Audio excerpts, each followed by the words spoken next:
and welcome to Boldly Watch. This is your uncut recording session. Wow. We are in a different genre all of a sudden. I'm Anime Commander Becca. よろしくお願いします。ありがとうございます。どういたしまして。かわいいですね。Yay. すみません。You're excused. Well, welcome to Boldly Watch. I'm, I guess, Dr. the Jake Michels. I got a doctorate today. Ooh, Oh, congratulations. well Yeah, I done. just filled out a form online. It's pretty cool. Got it. Um, I'm still okay. a lieutenant commander. Got to work for that captaincy. I'll be there someday. Yeah. Is your career kind of stalled? I guess you could say that. If only I had some pep talk to really get me going. Hey, Yeah. can you not say that you're not going to become a commander before you even tried? You're just telling us about your failure before you even get there. Yeah, but I think that's my limit, so just wanted to acknowledge that. Maybe name it. It's named Jeremiah. There it is. Wait, is your limit Jeremiah. named Jeremiah? Is that what you said? Well, it was a bullfrog. So. I get it. You'll never be a commander because Jeremiah and also all the drugs that you took before this episode. Yeah. Mm. Yeah.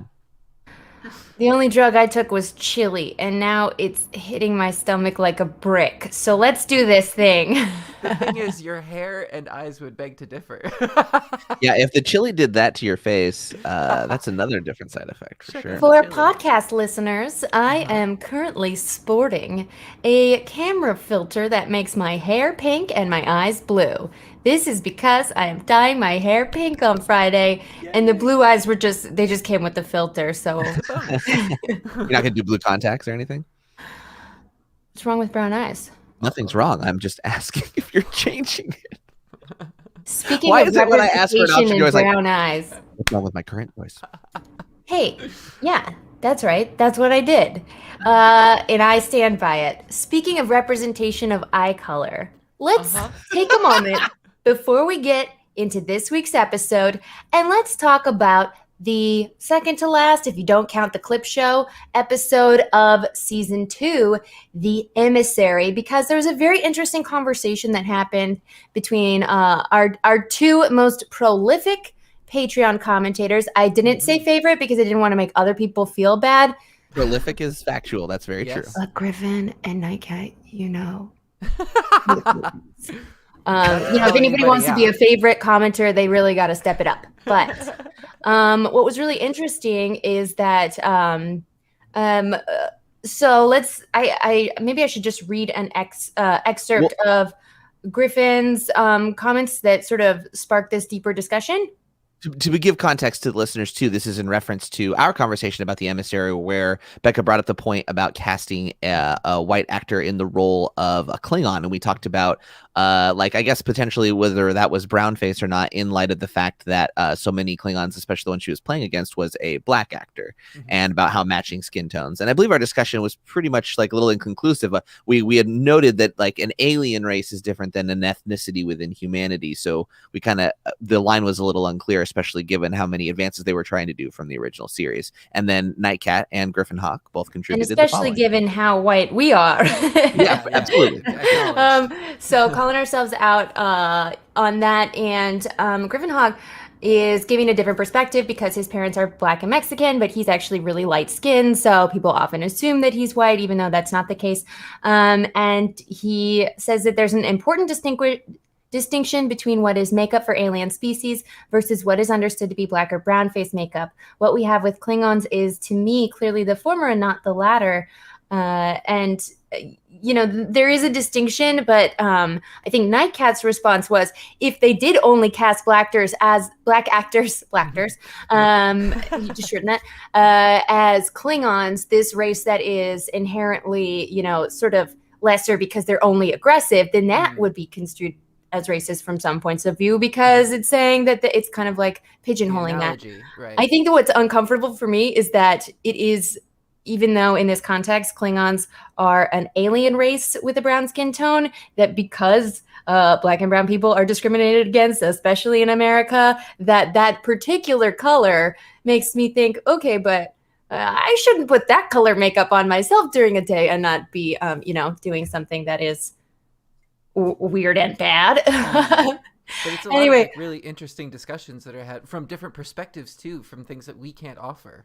Yeah. And then the conversation morphed into Nightcap bringing up, like, why is diversity of representation considered to be something that's solely based on appearance, when he gave the example that, like, Data feels like a character that represents his personality more on television. And I thought that was a really interesting perspective. And just my 2 cents on it is that so often people's perceptions of us are based on our outward appearance. People make assumptions about you based on that. And so I think that's why there's so much emotionality tied to representation of appearance.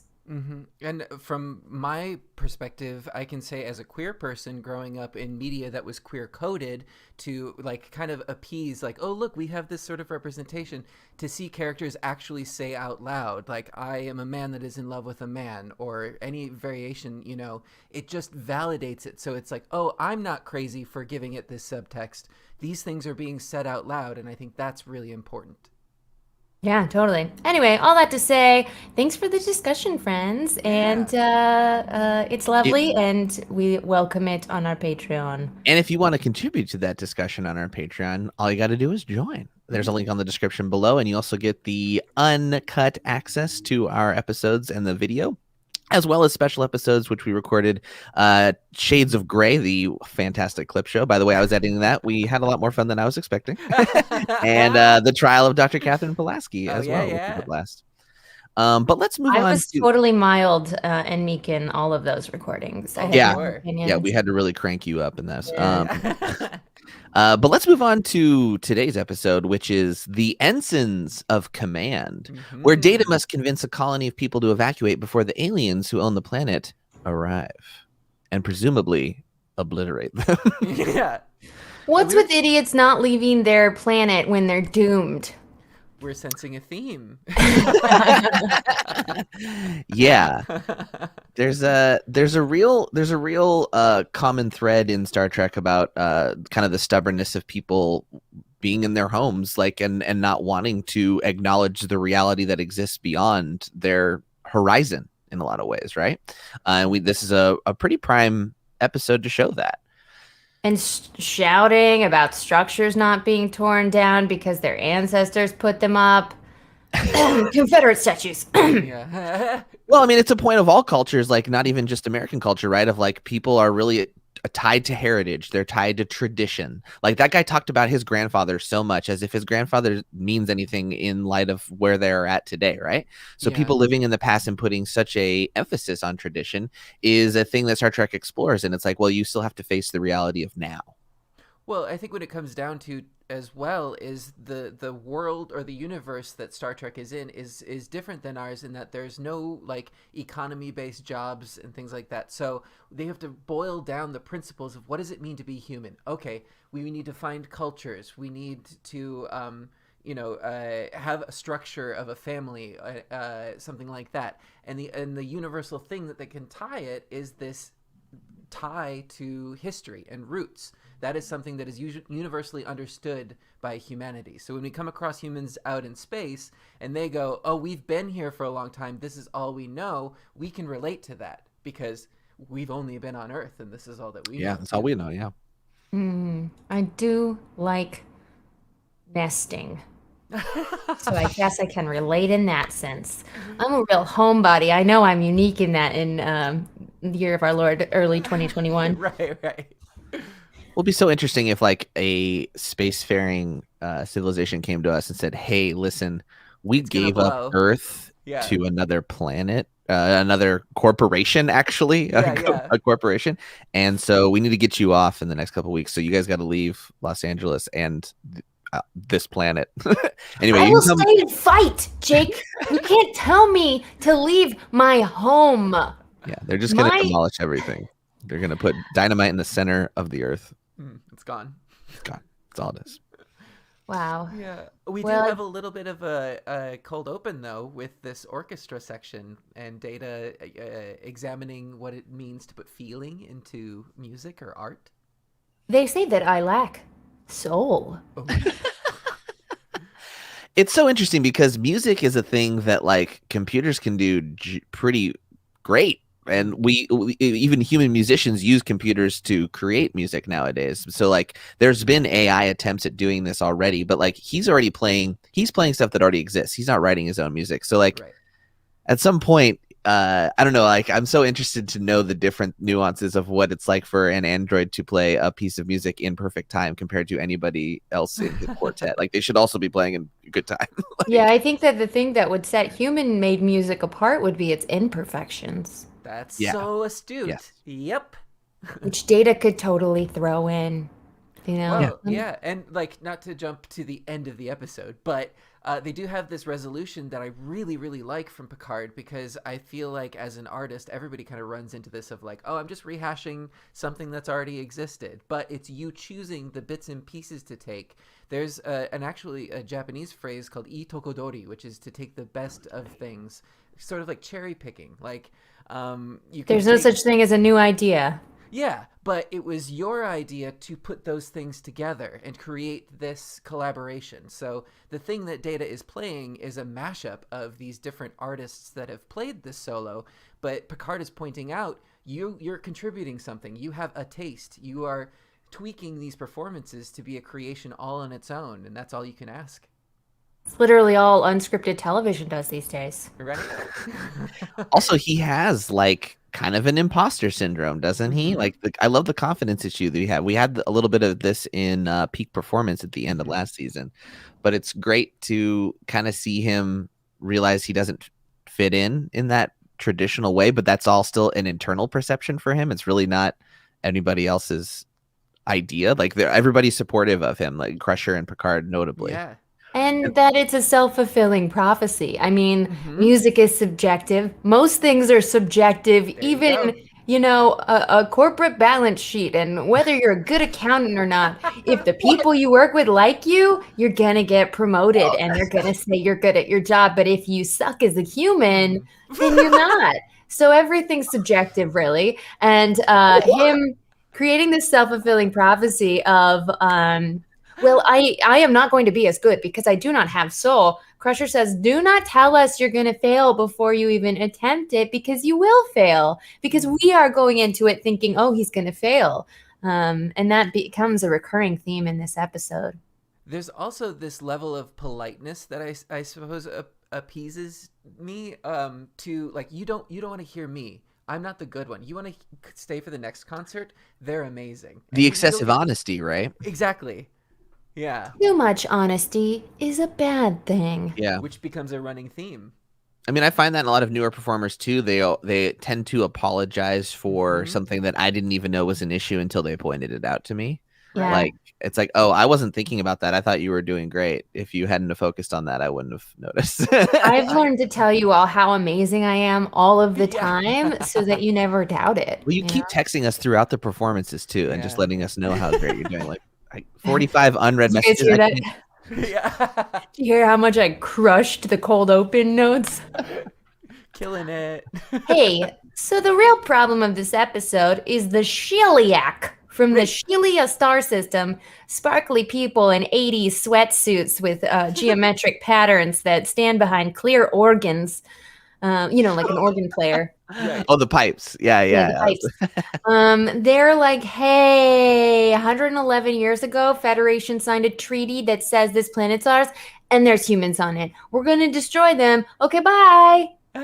Yeah, that's exactly right. That's a great That's it. summary. But before we move on real quick, I just wanted to posit a question that I had with this opening bit. You can hear the orchestra warming up, and I wondered if they actually used warm-up sounds from the orchestra recording of the song, because you can hear a little bit of the theme song in it as like a practice. Oh, what? Really? That's Yeah, a deep just a little bit. musician thing to notice. Oh, I didn't right? even hear that. Oh, I'm so glad you picked So I'm that just up. wondering, I'm putting that out there if anybody You mean has the any theme info. song from the show?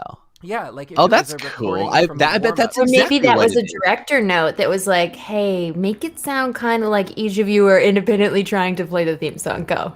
Kinda, yeah. It Yeah, was 'cause like for one violin and like a minor key tried to like sort of. It was reminiscent. Anyway, That's I just wanted to interesting. throw that. Well, I bet for sound issues they couldn't actually do it on the stage because you probably wouldn't pick it up with the mics they were using.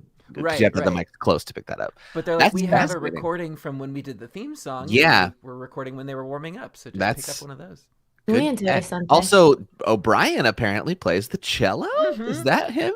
Yes. What? I was not paying that close of attention. I wondered. I was like, oh, they've got O'Brien in the string quartet. I wonder if he's going to make another appearance later on. He's in this episode, like in several scenes, and has 0 lines. 0 lines. Oh, no. I think he got written paid. out. It's fine. Yeah, he got his dollars. Hey, question. What is non-human intelligence classification R3? Good question. I think that might have been like that's clear organ people. Like where we know a Class M planet is pretty defined. I think that might be a. I don't recognize that term.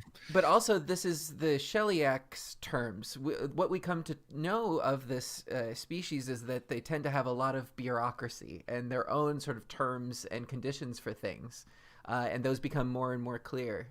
They're just making us sign away rights every time we download an updated version of their product because they know we're not going to read it. Yeah, accept. Yeah, that's what the conclusion is Picard finally reading the terms of service. Yeah. Wait a second. There's a customer helpline, and we're going to use the customer helpline of the hibernating race. Okay. Oh man, don't give it away. Don't give it away for everyone who uses this as a conduit to not watch the episode. What are you doing? Watch the episode, you people. Okay, so Tau Cygna 5 is the planet in contention. And they're like, what? Maybe there's just one little ship that made it down there. We got to go get those humans off. But it's surrounded in some special kind of radiation, a kind that only takes out phasers and transporters, but not communicators. And people, humans. Well, the humans start dying, 1 in 3, until they realize I can adapt. Da, da, da. And then they adapt beyond the limitations of this radiated planet. Why didn't they do that sooner? They just gave up, much like Data wanted to while playing violin. Right? You can't name your expectations, Jeremiah. Or your limitations, rather. Yeah, Jeremiah. I will Jeremiah. say... Oh, that reminded me of this thing that an acting teacher once said that's like you have this little this self-doubt floating like a cloud over you all the time, and I want you to name it right now. Mine is named Pedro, and you would just be like, fuck you, Pedro. That's your Jeremiah. Yeah, your inner saboteur. Yeah. If you can separate it, then you can curse it out. You can fight it. Also, giving it a name kind of like lowers its status in your mind, right? It's not as nefarious if it's, what is it, Pedro? What would mine be named? Tiffany. Kevin. No, that's next episode. I'm very impressed at how many of those details you got in there. You really dug deep into the exact specifications of the problems on Tau Cygna 5. Well done. I guess I took my focus pill yesterday. I was still working. You really did. Yeah. So it was a colony ship named Artemis, which sounds really similar. I guess we've encountered the Mariposa. Right. Anyway, there's always a ship that got lost 90 years ago while trying to head somewhere. And this is another case of that. But they've made lots of babies, 15,000 to be precise. Right. Yeah. Well, if you got nothing else to do besides make an aqueduct and have kids, the shuttlecraft that Data goes down on, also while we're naming ships, is the Onizuka, which I believe was named after the astronaut, one of whom who died on the Challenger. Yeah. Right. Oh yeah, I was going to mention that the plot point that Data was the only one that could go down because of the radiation. Because again, it doesn't stop androids, just other technological things. Conveniently. That also gives us a reason to have a Data-centric episode. So we go down there. He meets 2 humans who kind of inform him that who they are. That there's a bunch of them. That they are descendants of that ship, and that their ancestors were from the Federation. Right? Yeah. Oh, snap. My great-grandparents were in the Federation. Right. You'd be so proud of all we've accomplished. See? We're like cousins, man. Yeah. Aqueduct and babies. They are so proud of that aqueduct. And it is an impressive aqueduct. That matte painting was pretty cool that they had. I couldn't do an aqueduct. Yeah, no, I would have I gotten don't think I killed on could the either. trail looking out for it, for sure. Dysentery, probably. Yeah. You didn't fall off a cliff. You just died of dysentery. Oh, no. Yeah. Yeah. Well, that's true. They had bad water. Yeah. They needed an aqueduct. Yeah. So yeah, this is actually a fun. I feel like season 3 Star Trek has really tightened everything down really well, and like the episodes flow really nicely. They're not bumpy. It also looks a lot better. Yes. There's like 3 plots in this episode. There's like an A and a B and a C, and like the A is obviously kind of like Data dealing with these settlers. B is Picard dealing with the Shiliak. And then the C, which is always kind of small and not really that important, but also fun to check in on, is I guess the impossible project that Geordi's been given of fixing the transporters, right? Not impossible. Don't say that word. Well, that's the key. It's like they all tie together. They've done another good thing about like tying in confidence and assuming you will fail. And like there is no, we should move beyond the idea of failure and see what we can accomplish regardless. And I love that all 3 of those do that.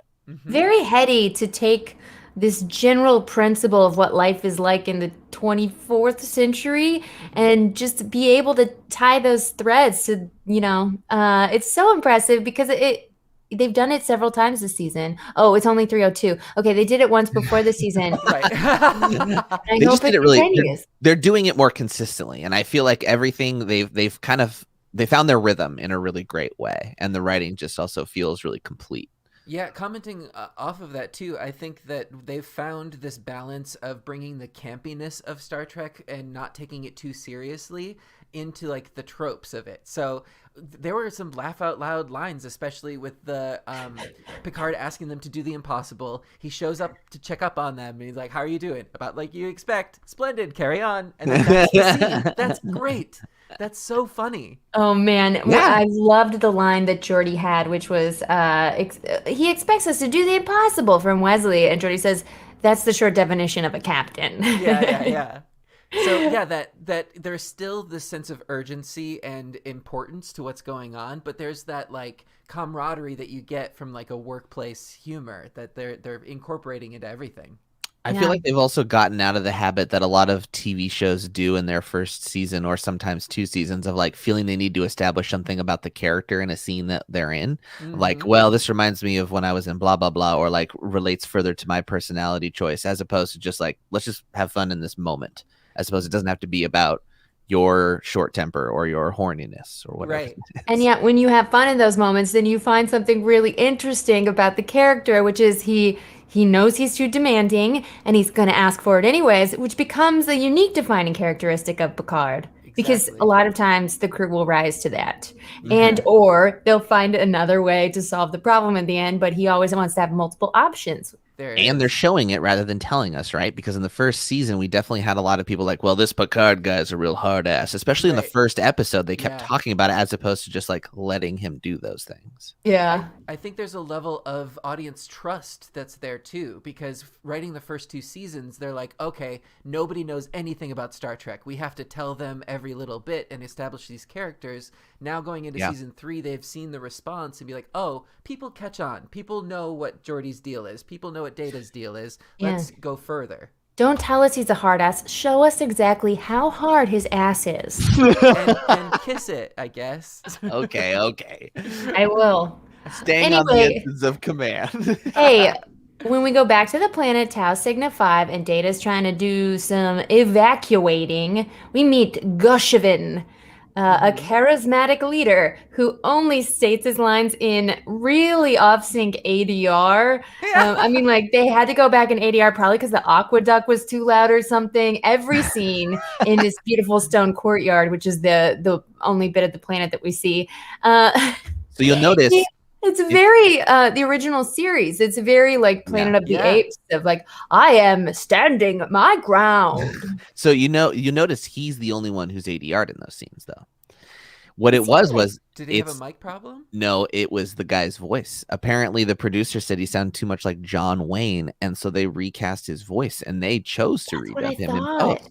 So then he sounds like that on purpose. No, just kidding. I mean, that was the choice they made, was to have this new voice, and so the actor it crossed my mind that was not his voice, and that's why he was unable to sync up the lip movements. Correct, and so he actually asked not to be credited. They don't specify what exactly it was. They just apparently didn't like his voice. But honestly, that happens in television. Sure. Kate and I were talking about this. It's like, man, you get that great speaking role on a regular series, and you get like an awesome chance to do that, and then they're just like, we don't like your voice, so no. Well, like, or we didn't need this character, we're gonna cut your whole scene. I know people who've done that, and like O'Brien was in the script too, and he lost all of his lines, but he had lines too. Sorry, Sam. And the real thing that'll get you is they won't tell you until it airs, and you find out along with everybody else. That's the worst. We had a buddy who was in the Jim Jeffries pilot and on FX like a couple years ago, and he told a lot of his friends, and he had a pretty significant part, and they reduced him down to a background shot, and like he had told everybody about this, so he felt so awkward about like, I didn't know it wasn't that much. And they didn't tell him. My big break. Is that you in the background? No. But now in the era that we live in, social media has changed all of that so much, because back when this was airing, people couldn't publicly air their grievances or what had happened or figure out the explanation. They would just tell their friends. You'd get together for like this huge watch party and then be disappointed and then never be able to explain yourself. We forget how easy that is to communicate to people. Like, we have an easy way to make a press release for ourselves now, right? Well, but like now you can just send a letter to all your friends. I would trade that in a heartbeat if it didn't mean every asshole had a platform and could make a podcast and cause insurrections on a whim. Anyway. Hey, we created a podcast. We're those assholes.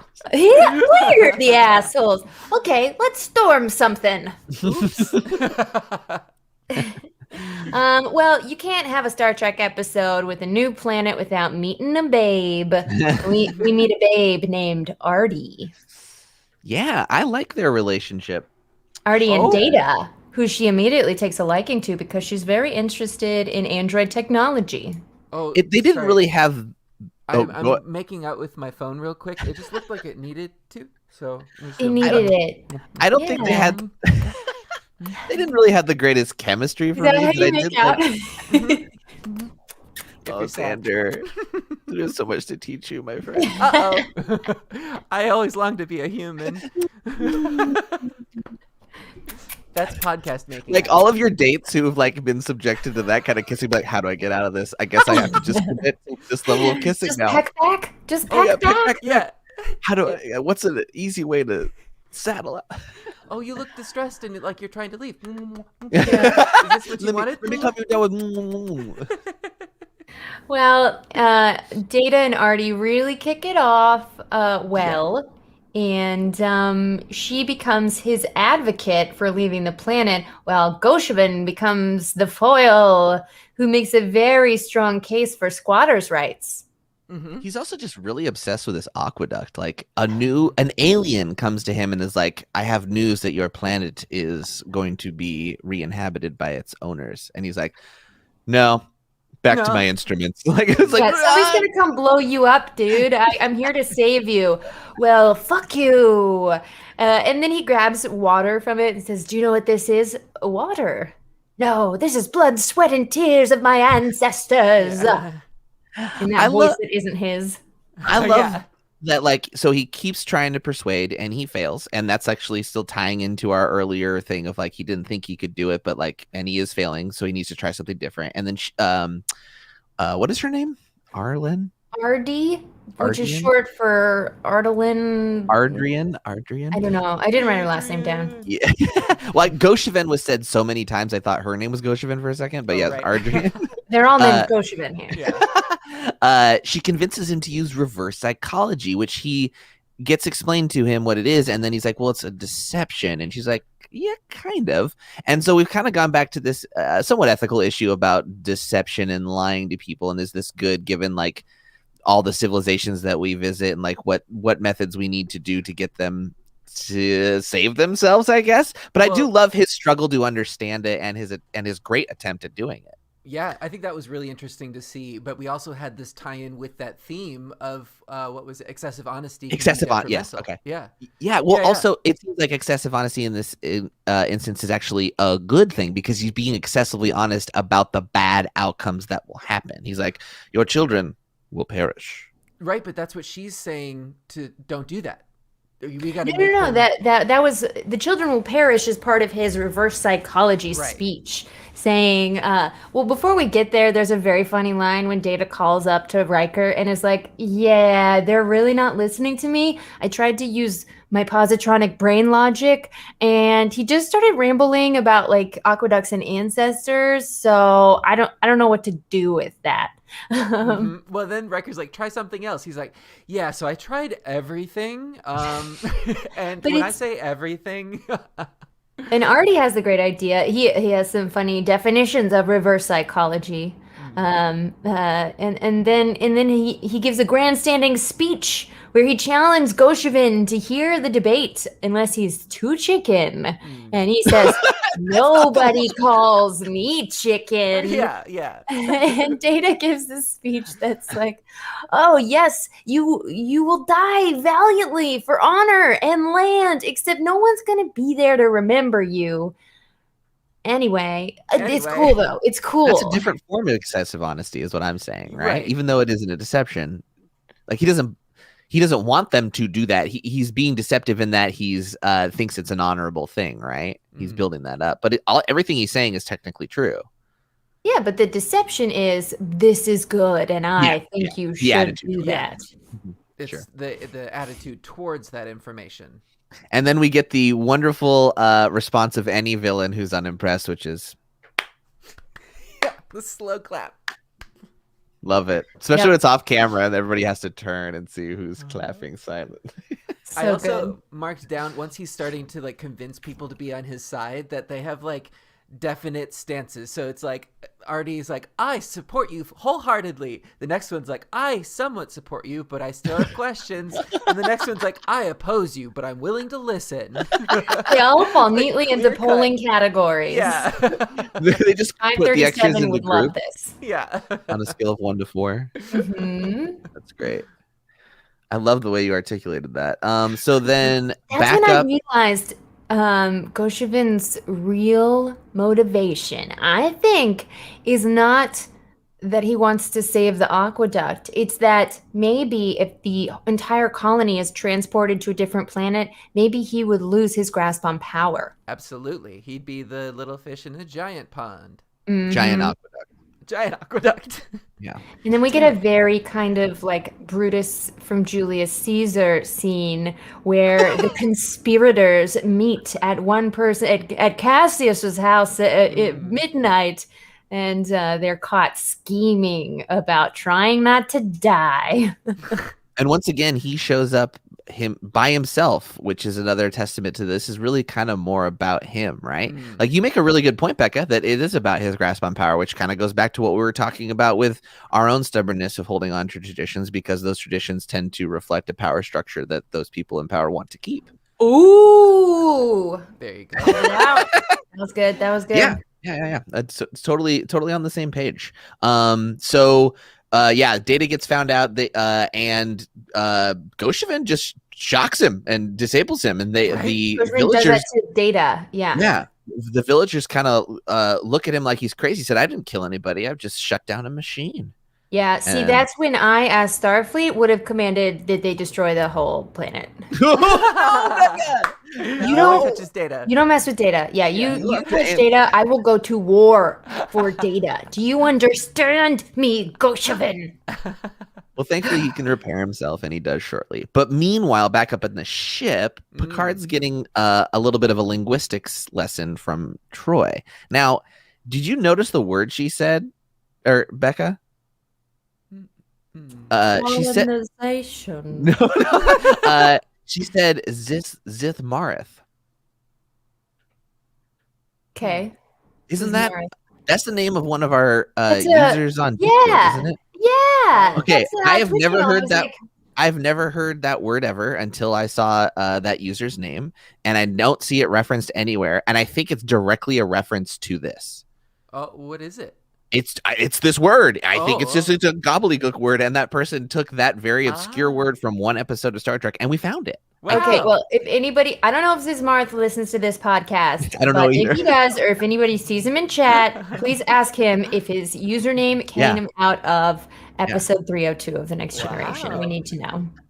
Just wanted it as an aside there. Yeah. Anyway, Picard decides to turn the tables on the corporation, the Shiliak, sorry, and decides that how does he do it? He decides that he's just going to block them. What's that? He legally blondes it. He finds a loophole within their own system to sort of go around everything. But every contract has a method of arbitration if you have a problem with the contract, and it tells you, typically in California, a California state arbitrator would do it, or someone registered there. And in this situation, it looks like one of the options for arbitration is the Grisella. And of course, we all know about the Grisella, that they hibernate for 6 months. Right. Yeah. They're in their hibernation cycle, so they can't do it. Something else that he does beforehand? Oh, well, what I was saying is that he kind of breaks the rules a little bit and just blocks them from going. He's like, no.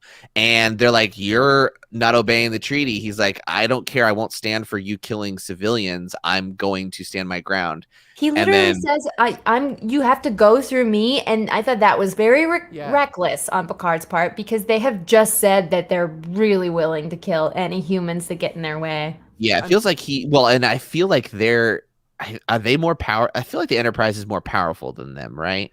The whole time they were sort of like judging each other to find out which one had the better capabilities, because we were kind of faster, some had better shields. Like, it was back and forth. Also, blockading someone in space is such a weird thing, because space is massive, and like the Enterprise is like, no, I know you come through this avenue of space. Down, left, right. But the space traffic controller says, no, you must stay on this x-axis. But I'm glad that you brought this up too, because this was the first key point that they used of like, they'll be following this bureaucracy and the rules to the letter. We can use that against them. Yes, and so they do a deep dive into the terms of service, and they find the resolution that Becca mentioned, which is a mediator, a negotiator, who will take much too long than the 3 weeks that Picard is asking to evacuate. Meanwhile, sorry. We gotta talk about how Picard hangs up after he finds a bureaucratic loophole. So sassy, so good. He walks away. He strokes dust off of the USS Enterprise plaque, which we've never seen before, and I really love. It's great. And then he comes back and he says, "On screen," when they're calling this whole time. A lesser actor would have played that a little quicker. Like, Patrick Stewart really took his time in a great way, and his line delivery of On Screen was flawless. That was really good. This is I laughed a lot. The ellipsis. What I was talking about with their taking chances in like that comedic way, and I feel like what you had mentioned, Patrick Stewart might be getting into that free form with the rest of the cast, because I remember reading that in the first couple of seasons he was pretty stiff and very, curmudgeonly about everything, but then sort of let loose. So you can kind of see that in the performance too. Yeah, for Seems sure. like they're trusting their instincts about what's funny instead of going for broad, because they weren't under the same constraints as a lot of network shows, right? They didn't have a network overseeing them. Do I remember that correctly? Well, I think they did, like most did in the 90s, or I guess early 90s at this point. You're right, Becca, also, but like they're not a comedy. I think they are looking for moments within the script as opposed to inserting moments in the writing, right?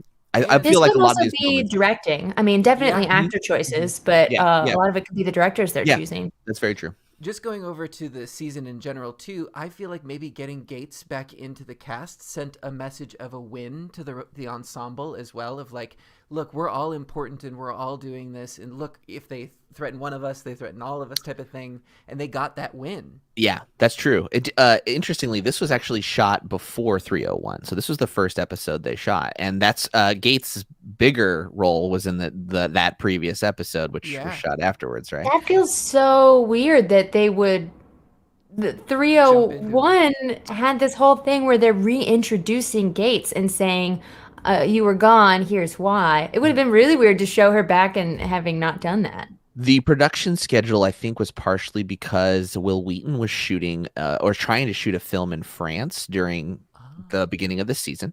And then he wanted to get written out of one of these episodes, but evolution was so important, so Wesley centric, obviously, that they wouldn't get him out. And so I think he had to not be able to do the film, which this incidentally led to him asking to be written off the show. Whoa. So this is the season where he starts trying to get phased out. Wild. Okay, Yeah. I thought you were saying that they had reordered them in post, but really you were saying they just shot out of order. They shot I out of should order have assumed intentionally, I think. because most shows always shoot out of order. I don't know if they always do, Goodbye. but yeah, they I sometimes. gotta show myself out. Thank you. No, you're good. No, this is a great question to ask because I didn't. I'm an idiot. That gave me the segue into talking about this. Also, Katie was watching this episode with me, and I mentioned this fact because I was reading it on Memory Alpha as I watched it, and I go, "Oh, this is where Will Wheaton was like asked to be written out." She goes, "Will Wheaton's in this?" I go, "What do you know Will Wheaton from?" That's true. Oh, the tabletop stuff. I'm like, "Oh, whoa, you don't know." I mean, a lot of the younger viewers. No, yeah, on exactly. YouTube or Stand by Twitch. me. Yeah, or like- Stand By Me, which is Yeah, even I mean, older, but yeah, whatever. I know him as a kid actor from Star Trek primarily, but yeah, he absolutely did a lot of stuff even younger than that. Yeah. And so I guess I kind of forgotten that some people, especially even who listen to this podcast, might not have known that people who listen to this podcast know. Probably no. If they know who we are, they don't- certainly yeah. know, and they watch our stuff. It's too meta. My brain is breaking. yeah. So meanwhile, back on the planet, Data takes some drastic measures by doing the same tactic we kind of saw in last episode where they were just moving wires into different places. He just takes a chip out of his arm and puts it into a phaser to make it work. That Well, was pretty it's very sciencey though, because hyperonic radiation randomizes phaser beams. So if he puts his positronic brain to unrandomizing the phaser beams, it's totally going to work. What pill made you write down all of these scientific terms? This is so I didn't take any impressed. notes. Wow. What? I don't know. I just decided I like technobabble today. Oh my goodness. Okay, so he needs to do a show of strength because that's all these people respond to, or at least their leader. This is And intense. as he does that, I have this whole thought of like, okay, he's working with the people who are already on his side to sort of do a play acting thing. It's like the phaser doesn't really work. He just had them, he made it have a flashy light with pulling a chip out of his arm, and then he had the people who were down with his plan to sort of play act and pretend they were being stunned and fall down. Well, they got stunned. No, he just absolutely stunned 5 Yeah. people and then started blowing up the aqueduct. That was dramatic. I did not see the aqueduct thing happening at all. And like the Yeah. whole aqueduct explodes too. If I lived there, I would start to be distrustful of androids seeing that. Yeah. Also, But like, ultimately, here's the he proof. was saying, I'm one android with one phaser. What happens when a whole ship, a race can shoot you from orbit and you never see their faces when they kill you is a convincing argument. Yes. Yes. I mean, it's convincing in a way. I just realized also he doesn't really have any proof to show them this stuff, right? They just kind of have to take his word for it. Yeah, what Which if he is- wanted the planet for himself? How do they know? Which is why I think we see this overkill. This is a logical thing of like, oh, you're obsessed with this aqueduct? Well, I could destroy this. Now, what are you obsessed with? Nothing? Let's go. From a writing perspective, I guess they needed something pretty dramatic to not only for the show, but also like, really to snap make 'em. this point of the like it got it. Yeah, it has to move the settlers. So I guess it makes some sense. But yeah, it did seem really harsh. Yeah, you made me think of a hypothetical. If you're ever trying to get your kids out of the house and they're too obsessed with their video games, Break it. smash their video No. games and then they'll leave. And that's what I can do with a hammer. Imagine. I mean, if it's life or death, like if they're gonna build a highway over your house and your kid won't leave because he's playing video games, then go for that. I mean, there's a whole generation of kids. There's a whole generation. Can I get on a real tangent here? I listened to a podcast on the Daily's feed. It was their Sunday read, and it was a deep dive with a writer with aphasia, I think is the word for someone who cannot smell, doesn't have the ability of smell. And then with COVID, a lot of people are losing their ability of smell, and we're actually relaunching the study of our olfactory, which has long been relegated to like nobody cares. We're not even going to research it. Smell That is a branch of stupid science. sense. No Yeah. one likes it. Yeah, smell sucks. So now can smell so much better than we think. It's just like we don't have the language to describe it. Sorry, Mom, you already heard me tell you this on the phone. Like, for example, if you were trying to describe an exact shade of blue, you could give a hex code, Sure. and Pantone has a color for that. Yeah. And if you're trying to describe a banana, you would call it banana-y as a smell. Yeah.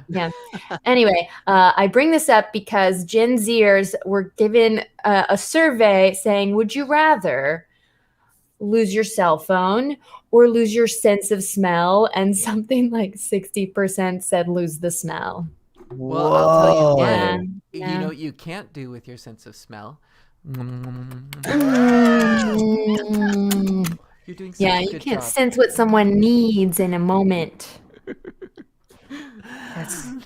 That's what you do for your Android Spidey sense? Yep, kiss him. Well, Data's Also, I do have to make one quick little aside. I did tweet this out, but I am a part of a Star Trek live play show called Clear Skies, and our chief medical officer on the ship, played by Bonnie Gordon, it's become a running gag that she likes to do reflex tests on her patients by just throwing things at them. And so we got to see a reflex test in action when what was her name? Artie throws a pipe at Data. It's like, oh, I just wanted to see. yeah, What a way to right? introduce yourself. Yeah, What a meet cute. exactly. Yeah. The kiss was, I thought, I guess justified. Or the kiss was rational. Yeah. What a I don't weird, like, know. that's what I'm saying is, like, I think they don't have great chemistry, but that's the point with Data, is like he won't have great chemistry. And I kind of like that difference in this one a little bit. They didn't really try to oversell it, especially at the end when she's like, you don't have feelings, or you don't have feelings for me. He's like, I don't have feelings, period. I don't know. I like the fact that he's checking this. Like, how to describe this? He's like checking this love box. I don't know. Like, yeah, well, because we see the gamut of human emotions in him wanting to experience everything, and I don't know if they considered the Tasha Yar relationship like a misfire, or they were like, ooh, more of that. I don't know what their thought behind it. I think they just want to dip their toe in a little bit. There was a sudden budget cut at the end of this episode, which I think deleted some scenes that were scheduled for them. I think there was a little bit more to their romance. Oh, I did not want more. Thank you. Yeah, well, that's what I'm saying. Is like I didn't love their chemistry, but I loved the attempt, or like the dabble, right? Mm-hmm. But yeah, Katie made the good point that her suspenders look like a couple of purses. I loved her outfit. Did you? She's I liked it. Those shoulder pads. She was so 80s businesswoman, but everybody else felt like planetary settler / renegade. Like, she definitely stood out. Listen, sometimes you just need to remind the neighborhood that you're the main character. And when you step out for your walks, you need to let them know. She had belts. She had a belt and suspenders. Those pants weren't going anywhere. Nowhere. Well, that pretty much. I missed something about suspenders. Had to do some dog yelling. Anyway, Yeah, sounds like we made it to the end of the episode. Yeah, pretty much did. Yeah, I mean, so like this Data's dramatic demonstration convinces the settlers that they need to go, and because Picard has stalled the corporation, the Shiliak Corporation, for 3 weeks, they have enough time to presumably get them off of the planet. To figure out. Gosh, where are they going to go though? Anywhere else. Yeah, literally anywhere else. Well, did we talk about to punctuate the episode, we bring it full circle, and Picard is listening to the recording of Data's concerto. Yeah. I kind of got a little emotional on that. I was like, oh, I forgot. And the fact that he did it, especially because Data was kind of hurt when he walked out, as if Data didn't understand what's going on. But yeah, we missed that. It was very much like the Dad's leaving my piano recital. It must be me. It's got to be me. It did feel like a after-school special episode where the kid sees his dad go off to a meeting right in the middle of the play, kind of thing. And this is where we get that tag of Picard going like, you chose this performance to put together, so you're still creating and you're still making art. I suppose I have learned to be creative. Get it? Because he also got creative when he blew shit up. Yeah. My microphone's been doing such a good job this whole time. I just want to. Stop it. It's a rational kiss. I have a quick question. Did Brent Spiner know how to play violin before this? Did he like learn for this role? Because I feel like it's something. You're Mr. Memory Alpha. How are I we know. supposed to I know. Well, I don't see anything about it, and I I feel like could it's see something him I wrote in learning- my head that's not necessarily true. Like I want it Text to his be brother true. Brett and ask. Yeah. I could see him learning enough to fake it for camera for sure, like fingering Yeah. positions or something. I just feel like we watch him play it later on in the season. He actually can play, but I don't know.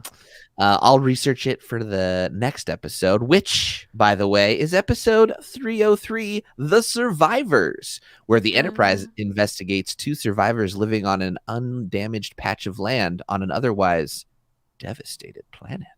Dun, dun, dun. How could they survive? Ooh. How could they? Well, we'll find out. Where we see more settlers. More settlers. Settlers. Engage. Engage. Yeah, it's the kissing.